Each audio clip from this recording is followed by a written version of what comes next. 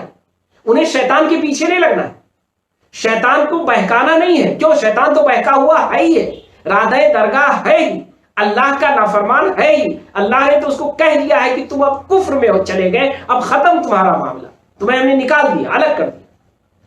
تو شیطان کو انسان کو بہکانا نہیں ہے، بلکہ شیطان سے اپنے آپ کو بچانا ہے. اور شیطان کو کیا کرنا ہے؟ انسان سے اپنے آپ کو بچانا نہیں ہے، بلکہ انسان کو اب اسے بہکانا ہے. تو دونوں کی دشمنیوں کی نوعیت الگ ہے، لیکن نتیجن دونوں ایک دوسرے کے دشمن ہیں. جب تک دشمنی ذہن میں نہیں بیٹھے گی تب تک دونوں اپنا کردار ادا نہیں کر پائے. انسان، آدم، حوا جب تک یہ نہیں سمجھیں گے کہ شیطان میرا دشمن ہے، تب تک وہ اس کی حرکتوں سے بچ نہیں پائیں گے. اور جب تک ابلیس نہیں سمجھے گا کہ یہ ہمارے دشمن ہیں، تب تک وہ انہیں بہکا نہیں پائے گا. اللہ تعالیٰ نے کہا چونکہ اب یہ چیز ہو گئی ہے، اس لیے اب جاؤ، تم کو اب زمین میں ہم موقع دیتے ہیں. جنت میں دشمنی نکالنے کے چانسز نہیں تھے، ایک چانس تھا وہ کھو دیا آپ نے. اب ایسا ہے، جائیے دنیا میں ہم بہترین موقع دے رہے ہیں، مستقر و متاع الی حین. لیکن یہ تمہارا جو ٹھہرنا ہوگا، اور دنیا میں بھی ایسا نہیں ہے کہ جنت کے اپوزٹ دنیا ہوگی، کہ دنیا میں جنت کا کچھ بھی نہیں ہوگا، بالکل الگ چیز ہوگی. جنت اور جہنم اپوزٹ ہے، جنت اور دنیا اپوزٹ نہیں ہے. کیا ہوگا؟ جنت ہوگی دنیا میں، جنت ہوگی